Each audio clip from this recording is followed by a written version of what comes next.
تعبت انظر إلى مستقبلي من زاوية الإعجاب، وعيني من زوايا الواقع المرتاب مرتابة، وعيني من زوايا الواقع المرتاب مرتابة. تعبت افتح لنفسي باب واغلق عليها باب، وجاريت الهوى وان الهوى والنفس كذابة، وجاريت الهوى وان الهوى والنفس كذابة. تعبت ارمي همومي للزمن واحمل هموم اصحاب، وغيري لو تحمل هم يرمي به على اصحابه، وغيري لو تحمل هم يرمي به على اصحابه. تعبت الورقة بالعز واستقدر وسدنا، تعبت انفض غبار الصمت والدثر بقلبابه. تعبت وشاب راسي والامل في داخلي ما شاف صحافي غفلة التاريخ واتسلل من اهدابه، وصحاني معه وتعب هواجيسي بدون تعب، وساقتني احاسيسي من الغابة الى الغابة. 8 سنين وانا ابحث على وصف الطبيب اعشاب تداوي علة الماضي وتكشف زيف قدامه. تعبت وما لقيت الا اصول النحو والاعراب، تشكك في خبر كان وتنفي صحة اعرابه، وتنفي صحة اعرابه. كأني كل ما صبيت روحي في صدور كتاب، احس الشك يزرع في خلايا روحي انيابه. كأني كل ما يممت وجهي ناحية محراب، را وجه الحقيقة من عيوني طاحت اغنابه. امانة يا حروف المد والاظهار والاقلاب، تمديني بنور العلم مهما كانت اتعابه. لعلي التمس للشك من فيض اليقين اسبابه، واحظى بالرضا وانسى هموم الشك واصوابه. لان اشياء نقوش العامرية اخذه للباب، اخذتني الى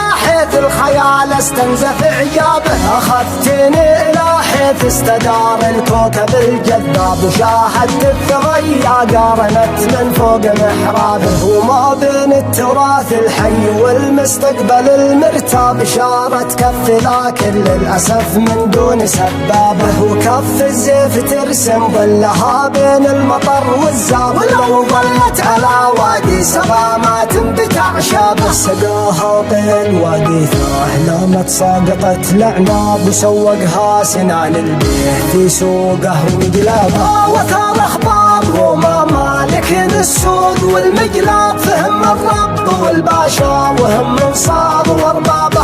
وحاخامات ظلت تنحت الاسماء والالقاب، لانه ما يغش الدين الا من تسمى.